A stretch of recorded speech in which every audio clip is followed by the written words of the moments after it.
नमस्कार, डेली 24 भारत देख रहे हैं आप। मैं हूं आपके साथ साहिल धुलिया। बुलेटिन की शुरुआत करेंगे।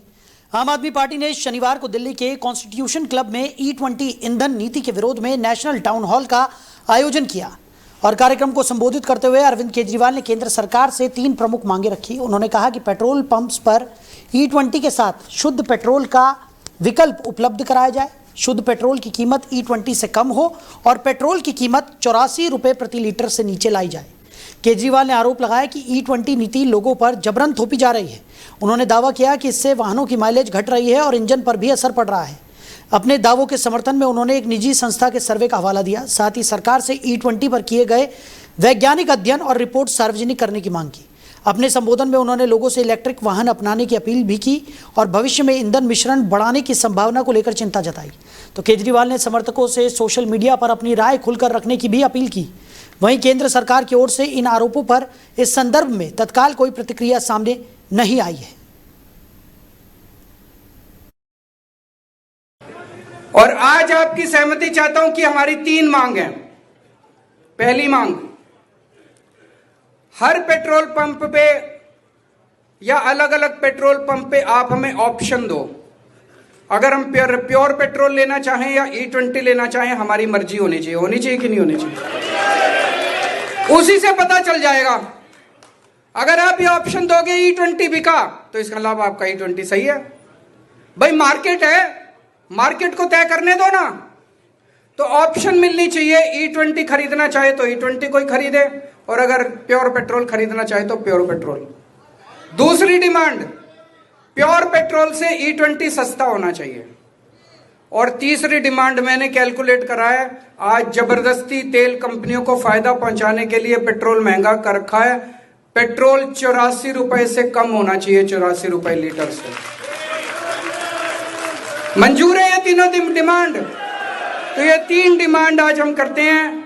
मैं प्रधानमंत्री जी का बहुत बहुत शुक्रिया अदा करता हूं, आपने अपने व्यक्तिगत समय से समय निकाला और जनता की बात सुनने के लिए आए।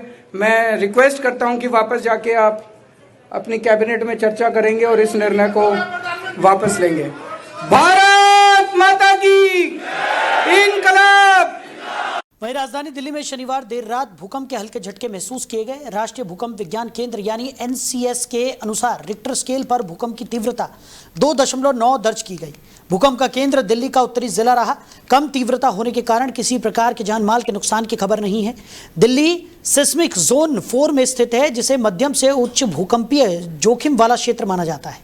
इसी वजह से राजधानी और आसपास के इलाकों में समय समय पर हल्के या मध्यम तीव्रता के भूकंप महसूस होते रहते हैं। इससे पहले 27 जून को अफगानिस्तान में आए 6.2 तीव्रता के शक्तिशाली भूकंप के झटके दिल्ली NCR समेत उत्तर भारत के कई राज्यों में महसूस किए गए थे। वहीं अप्रैल महीने में भी दिल्ली NCR, चंडीगढ़ और जम्मू कश्मीर सहित कई इलाकों में भूकंप के कारण लोगों में दहशत का माहौल बन गया था। भूवैज्ञानिकों के अनुसार दिल्ली NCR के नीचे दिल्ली, मुरादाबाद, मथुरा और सोहना फॉल्ट लाइन मौजूद है। टेक्टोनिक प्लेटों की हलचल के कारण इस क्षेत्र में भूकंप की गतिविधियां होती रहती हैं। तो विशेषज्ञों ने लोगों से भूकंप के दौरान सतर्क रहने और सुरक्षा संबंधी दिशा निर्देशों का पालन करने की अपील की है। वहीं श्रावण मास के पावन अवसर पर चौहान परिवार कांवड़ सेवा समिति की तरफ से आयोजित 36वें विशाल कांवड़ सेवा शिविर 2026 का शनिवार को भव्य शुभारंभ किया गया। उत्तर प्रदेश सरकार के IT एवं इलेक्ट्रॉनिक्स मंत्री एवं साहिबाबाद विधायक सुनील कुमार शर्मा ने फीता काटकर शिविर का उद्घाटन किया और भगवान भोलेनाथ की पूजा अर्चना कर कांवड़ यात्रियों की सेवा के इस पुनीत कार्य की सराहना की। इस अवसर पर बड़ी संख्या में क्षेत्रवासी, समाजसेवी और शिव भक्त मौजूद रहे। मंत्री सुनील कुमार शर्मा ने कहा कि कांवड़ यात्रियों की सेवा भारतीय संस्कृति की महान परंपरा है। उन्होंने कहा कि चौहान परिवार पिछले 36 वर्षों से निस्वार्थ भाव से शिव भक्तों की सेवा कर समाज के सामने प्रेरणादायक उदाहरण प्रस्तुत कर रहा है। ऐसे आयोजन सामाजिक एकता, सेवा और धार्मिक आस्था को मजबूत करते हैं। समिति की संस्थापक निर्मला चौहान ने बताया कि सेवा शिविर की शुरुआत वर्ष 1990 में उनके पति स्वर्गीय रमेश चंद्र चौहान ने की थी। आज भी पूरा चौहान परिवार उसी समर्पण और सेवा भावना के साथ इस परंपरा को आगे बढ़ा रहा है। समिति अध्यक्ष मनोज चौहान के अनुसार यह शिविर 1 अगस्त से 11 अगस्त तक दिल्ली मेरठ एक्सप्रेसवे स्थित नहर की पटरी फ्लाईओवर के नीचे खोड़ा मकनपुर में संचालित होगा, जहां कांवड़ यात्रियों के लिए भोजन, नाश्ता, शुद्ध पेयजल, शरबत, फल, प्राथमिक चिकित्सा और विश्राम की व्यवस्थाएं की जाएंगी। वहीं गाजियाबाद थाना क्रॉसिंग रिपब्लिक क्षेत्र में एक नाबालिग युवती के कथित रूप से लापता होने का मामला सामने आया है। सुदामापुरी विजयनगर निवासी परिवार की शिकायत पर पुलिस ने मुकदमा दर्ज कर जांच शुरू कर दी है। परिजनों का आरोप है कि शोएब नाम का युवक उनकी बेटी को अपने साथ ले गया। शिकायत में यह भी आशंका जताई गई है कि धनी नाम का युवक और कुछ अन्य लोग भी इस घटना में शामिल हो सकते हैं। युवती की मां का दावा है कि उनकी बेटी फिलहाल पुलिस की निगरानी में है। पुलिस के अनुसार युवती को बरामद कर माननीय न्यायालय में दंड प्रक्रिया संहिता की धारा 164 के तहत बयान दर्ज कराने के लिए पेश किया गया। तो न्यायालयी प्रक्रिया पूरी होने के बाद युवती को चाइल्ड वेलफेयर कमेटी यानी CWC के सुपुर्द कर दिया गया। पुलिस का कहना है कि आरोपी युवक और युवती का परिवार पड़ोसी है और पहले भी दोनों पक्षों के बीच विवाद की स्थिति बन चुकी है। मामले को संवेदनशील मानते हुए सभी पहलुओं की निष्पक्ष जांच की जा रही है। इस बीच हिंदू रक्षा दल की भी मामले में एंट्री हो गई है, जिसके बाद चर्चा और तेज हो गई है। थाना क्रॉसिंग रिपब्लिक में मुकदमा दर्ज है। पुलिस ने लोगों से अपील की है कि जांच पूरी होने तक किसी भी अपुष्ट या भ्रामक जानकारी को सोशल मीडिया पर साझा न करें। जी वो स्कूल गई थी, स्कूल से आई नहीं तो फिर हम वहाँ गए चौकी गए। चौकी वालों ने कहा ये वाली चौकी वो लगेगा थाना, वहाँ गए, उनने वापस भेजा, कोई सुनाई नहीं। जब इनने कंप्लेन तो नहीं ली, मैं बैठा ला रात भर। तो आपने पुलिस चौकी में एप्लीकेशन दी? एप्लीकेशन दी, उनने मतलब कुछ भी नहीं करा। 2:30 बजे तक बैठे, साढ़े 3 बजे तक। तो फिर हम आ गए घर। फिर दूसरे दिन गए, दूसरे दिन लाया उनने 3 एप्लीकेशन तो बदलवा दी कि ये नहीं चलेगी, ये चलेगी, ये नहीं। किसने? शिवम इंचार्ज।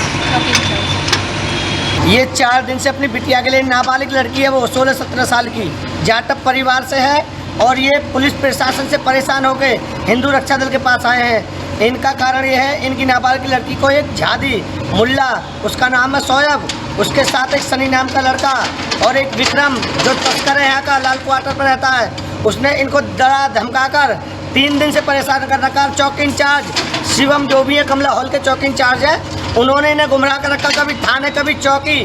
तो मैं ये चाहता हूँ, ये संविधान की दुहाई देते हैं, हमें संविधान सिखाते हैं आने वाले टाइम पे। मैं इनको एक चेतावनी देना चाहता हूँ, अगर आज ये शोएब नाम का झादी मुल्ला गिरफ्तार नहीं हुआ, क्योंकि उसने इनकी बड़ी बिटिया के साथ भी ऐसा ही पिछले साल दुर्व्यवहार किया था। उन्होंने उस लड़की ने अपनी जान दे दी थी, फिर उसने अपने प्यार के झांसे में इनकी बिटिया को फंसाया और पुलिस प्रशासन इसको लीपापोती करने में लग रही है। हिंदू रक्षा दल से कतई बर्दाश्त नहीं करेगा और मैं चेतावनी देता हूँ, अगर हमें अपनी हिंदू बहन बेटियों को बचाना पड़े, हमें कास्ट नहीं देखनी, हमारे लिए सब सनातन हिंदू हैं। ये जाटव परिवार की बेटी तो हमारी। वहीं कांवड़ यात्रा के मद्देनजर मुजफ्फरनगर प्रशासन ने जिले के सभी स्कूलों और कॉलेजेस में अवकाश घोषित किया है। बेसिक शिक्षा अधिकारी संदीप की तरफ से जारी आदेश के अनुसार 3 अगस्त से 10 अगस्त तक जिले के शिक्षण संस्थान बंद रहेंगे। ये निर्णय कांवड़ यात्रा के दौरान बढ़ती श्रद्धालुओं की संख्या, भारी यातायात और विद्यार्थियों की सुरक्षा को ध्यान में रखते हुए लिया गया है। प्रशासन का कहना है कि कांवड़ यात्रा के दौरान जिले के प्रमुख मार्गों पर लाखों शिव भक्तों का आगमन रहता है। ऐसे में ट्रैफिक व्यवस्था बनाए रखने और किसी भी अप्रिय घटना से बचने के लिए स्कूलों और कॉलेजेस में 8 दिनों का अवकाश घोषित किया गया है। जिला प्रशासन ने सभी शिक्षण संस्थानों को आदेश का पालन करने के निर्देश दिए हैं। साथ ही अभिभावकों और विद्यार्थियों से भी अपील की गई है कि यात्रा के दौरान जारी ट्रैफिक एडवाइजरी का पालन करें और अनावश्यक रूप से भीड़भाड़ वाले मार्गों पर जाने से बचें। प्रशासन का कहना है कि कांवड़ यात्रा सकुशल संपन्न कराने के लिए सुरक्षा और यातायात के व्यापक इंतजाम किए गए हैं। वहीं मुजफ्फरनगर में कांवड़ मेले में इस बार एक ऐसी अनोखी कांवड़ आकर्षण का केंद्र बनी जिसे देखकर हर कोई हैरान रह गया। दिल्ली के नवादा गांव से आए 6 शिव भक्तों ने भगवान शिव की प्रतिमा को मैक्लोरन स्पोर्ट्स कार की तर्ज पर तैयार किया है और एक डमी कार में विराजमान कर कांवड़ यात्रा निकाली। पहली नजर में यह कार करोड़ों रुपए की असली स्पोर्ट्स कार जैसी दिखाई देती है। शिव भक्तों ने बताया कि इस डमी कार को तैयार करने में करीब 7 से 8 लाख रुपए खर्च हुए, जबकि असली मैक्लोरन स्पोर्ट्स कार की कीमत लगभग 5 करोड़ रुपए बताई जाती है। श्रद्धालुओं की टोली 28 जुलाई को हरिद्वार की हर की पौड़ी से 40 लीटर गंगा जल लेकर यात्रा पर निकली और दिल्ली के नवादा स्थित शिव मंदिर में जल अभिषेक करेगी। कांवड़ लेकर आए दीपक शर्मा ने बताया कि इस अनोखी कांवड़ के पीछे कोई विशेष मनोकामना नहीं है। उनका उद्देश्य केवल भगवान भोलेनाथ का आशीर्वाद प्राप्त करना और परिवार में सुख शांति बनाए रखना है। मुजफ्फरनगर से गुजरते समय इस अनोखी कांवड़ को देखने के लिए श्रद्धालुओं और राहगीरों की भारी भीड़ उमड़ पड़ी। लोगों ने इसे मोबाइल कैमरों में कैद किया और यह कांवड़ पूरे मेले में चर्चाओं का विषय बन गई। आइडिया तो यूं आ गया, हर कोई बूढ़े बाबा को कंधे पे ला रहा है, नंदी पे ला रहा है, तो हमने इस बार ये सोच लिया कि इस बार बूढ़े बाबा को स्पोर्ट्स कार में ले आते हैं, क्योंकि सब स्पोर्ट्स कार में घूमते हैं, कोई बूढ़े बाबा को नहीं होता। दी बूढ़े बाबा ने है जब कार, तुम उनको भी तो घुमाओ ना।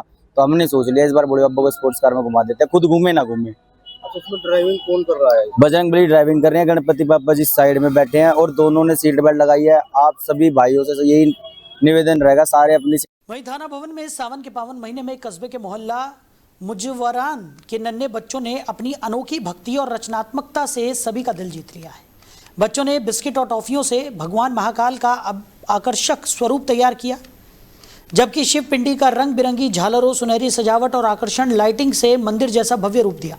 उनकी अनूठी पहल अब पूरे कस्बे में चर्चाओं का विषय बनी हुई है। निखिल, पूजा, खुशी, नंदू, अभी, नंदिनी समेत कई बच्चों ने मिलकर यह सजावट की। शाम होते ही सभी बच्चे एकत्रित होकर पूरे विधि विधान के साथ भगवान शिव की आरती करते हैं, जिससे पूरा माहौल भक्तिमय हो उठता है। बिस्किट से तैयार महाकाल की कलाकृति को देखने के लिए आसपास के लोग भी पहुंच रहे हैं और बच्चों की श्रद्धा व कला की जमकर सराहना कर रहे हैं। स्थानीय लोगों का कहना है कि आज के दौर में जब अधिकांश बच्चे मोबाइल और इंटरनेट में व्यस्त रहते हैं, ऐसे में इन नन्हे शिव भक्तों ने अपनी आस्था और संस्कारों से समाज के सामने प्रेरणादायक उदाहरण पेश किया है। सावन में बच्चों की ये अनोखी भक्ति भारतीय संस्कृति, श्रद्धा और रचनात्मकता का सुंदर संगम बनकर लोगों का मन मोह रही है। वहीं बुलंदशहर जिले के थाना ककोड़ क्षेत्र में 12 वर्षीय एक नाबालिग छात्रा का शव मिलने से इलाके में सनसनी फैल गई। छात्रा 31 जुलाई 2026 से अपने घर से लापता थी। उसका शव वैर रेलवे स्टेशन के पास बरामद हुआ। घटना के बाद परिजनों में भारी आक्रोश है। परिजनों का आरोप है कि बच्ची के साथ दुष्कर्म के बाद उसकी बेरहमी से हत्या की गई। उनका दावा है कि शव बिना कपड़ों के मिला, जिससे उन्होंने यौन उत्पीड़न की आशंका जताई है। हालांकि इन आरोपों की आधिकारिक पुष्टि फिलहाल नहीं हुई है और पुलिस मामले की जांच कर रही है। बुलंदशहर के वरिष्ठ पुलिस अधीक्षक दिनेश कुमार सिंह ने कहा कि मामले के हर पहलू से जांच की जा रही है। पोस्टमार्टम रिपोर्ट और अन्य वैज्ञानिक साक्ष्यों के आधार पर आगे की कार्रवाई की जाएगी। उन्होंने कहा कि जो भी दोषी पाया जाएगा उसके खिलाफ कड़ी कानूनी कार्रवाई होगी।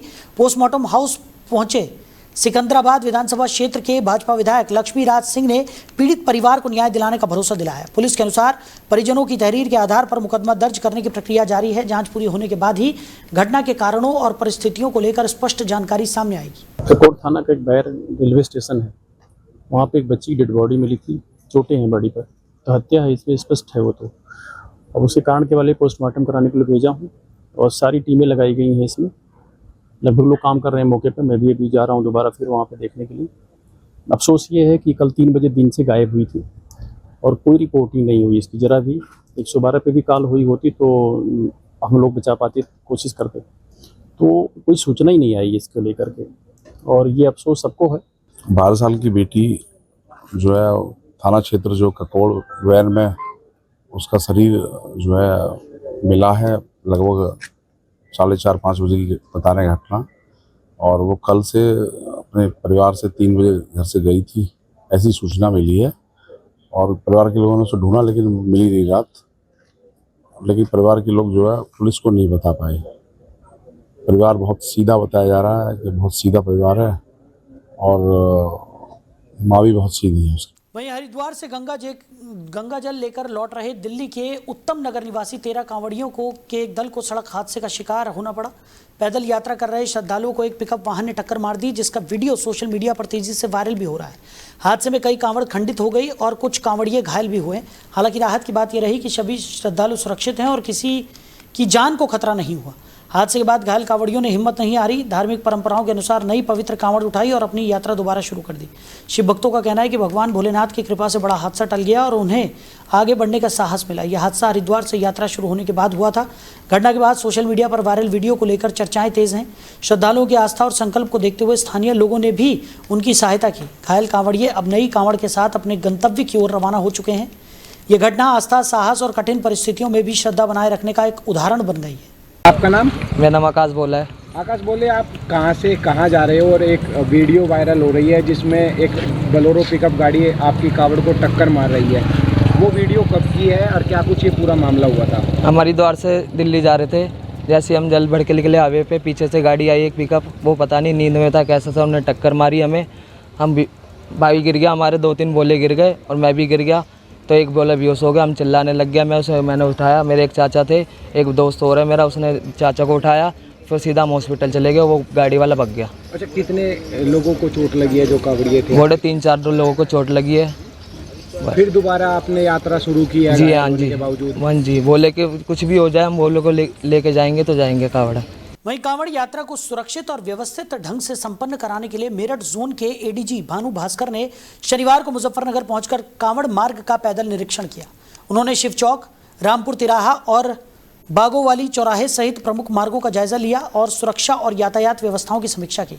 निरीक्षण के दौरान एडीजी ने कांवड़ यात्रियों पर पुष्प वर्षा कर उनका स्वागत किया। सड़क पर विश्राम कर रहे कुछ कांवड़ियों को उन्होंने सुरक्षा की दृष्टि से किनारे लौटने की सलाह दी ताकि यातायात प्रभावित ना हो और किसी प्रकार की दुर्घटना की आशंका ना हो। तो बागोवाली चौराहे पर एडीजी ने पुलिस अधिकारियों को आवश्यक दिशा निर्देश दिए और कांवड़ यात्रा के दौरान हर स्थिति पर सतर्क रहने को कहा। उनके साथ वरिष्ठ पुलिस अधीक्षक संजय कुमार और एसपी सिटी अमृत सहित अन्य अधिकारी भी मौजूद रहे। पुलिस प्रशासन का कहना है कि कांवड़ यात्रा को लेकर पूरे जनपद में सुरक्षा के व्यापक इंतजाम किए गए हैं। संवेदनशील मार्गों और प्रमुख चौराहों पर अतिरिक्त पुलिस बल तैनात है और ड्रोन, सीसीटीवी और लगातार गश्त के जरिए निगरानी रखी जा रही है ताकि शिव भक्तों की यात्रा सुरक्षित और सुचारू रूप से संपन्न हो सके। सर, कांवड़ मार्ग का निरीक्षण किया जा रहा है, किस तरह की तैयारी है 2026 कांवड़ यात्रा को लेकर? यहाँ पे हम लोगों में पूरे दस्तूर है, सभी पुलिस तैनात है, सभी जगह पुलिस चौकस है। वहीं कांवड़ यात्रा के दौरान सुरक्षा और यातायात व्यवस्था बनाए रखने के लिए उत्तर प्रदेश उत्तराखंड बॉर्डर पर पुलिस ने विशेष अभियान चलाया। पुलिस ने मानकों से अधिक ऊंचाई और चौड़ाई वाले डीजे वाहनों की सघन जांच की। अभियान के दौरान एक डीजे वाहन निर्धारित मानकों के अनुरूप नहीं मिला, जिसके बाद पुलिस ने उस पर कार्रवाई करते हुए अतिरिक्त सामान नीचे उतरवाया। पुलिस अधिकारियों के अनुसार कांवड़ यात्रा में शामिल डीजे की अधिकतम ऊंचाई 12 फीट और चौड़ाई 10 फीट निर्धारित की गई है। जांच के दौरान जब तक इन मानकों के अनुरूप वाहन नहीं हुआ तब तक उसे आगे जाने की अनुमति नहीं दी गई। सभी नियम पूरे होने के बाद ही डीजे वाहन को रवाना किया गया। बताया गया कि प्रशासन पहले ही 448 डीजे संचालकों को नोटिस जारी कर निर्धारित मानकों का पालन करने के निर्देश दे चुका था। इसके बावजूद कुछ संचालकों की लापरवाही सामने आई। यूपी उत्तराखंड बॉर्डर पर सीओ सदर राजू पुलिस बल के साथ लगातार निगरानी कर रहे हैं। पुलिस का कहना है कि कांवड़ यात्रा को सुरक्षित और सुचारू बनाए रखने के लिए यह अभियान लगातार जारी रहेगा और नियमों का उल्लंघन करने वालों के खिलाफ सख्त कार्रवाई की जाएगी। वहीं मुजफ्फरनगर कांवड़ यात्रा के बीच योग पीठ आश्रम में आयोजित एक कार्यक्रम के दौरान स्वामी यशवीर महाराज ने कांवड़ यात्रा को लेकर बयान दिया है।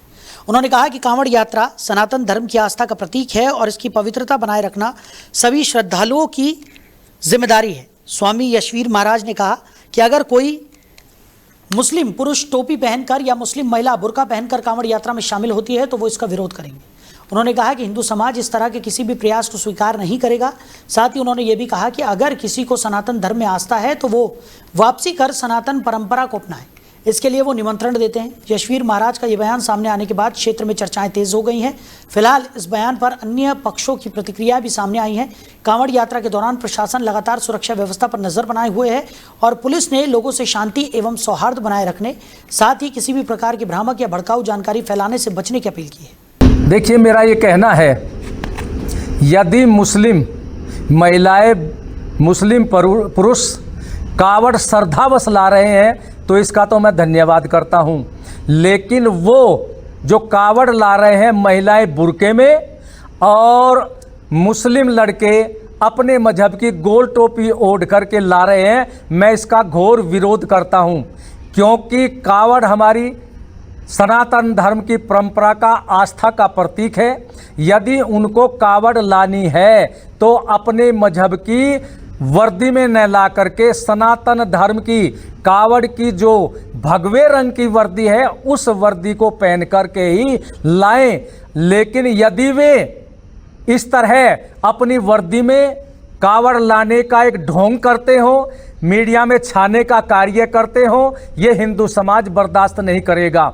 और मैं हिंदू समाज से कहना चाहूँगा, यदि इस प्रकार से मुस्लिम समाज की महिला, मुस्लिम समाज का कोई पुरुष है अपने मजहब की वर्दी पहने हुए कावड़ लेकर के आ रहा है तो उसका वही विरोध करिए, उसको रोकिए। हम हिंदू समाज के लोग इस खिलवाड़ को बर्दाश्त नहीं करेंगे।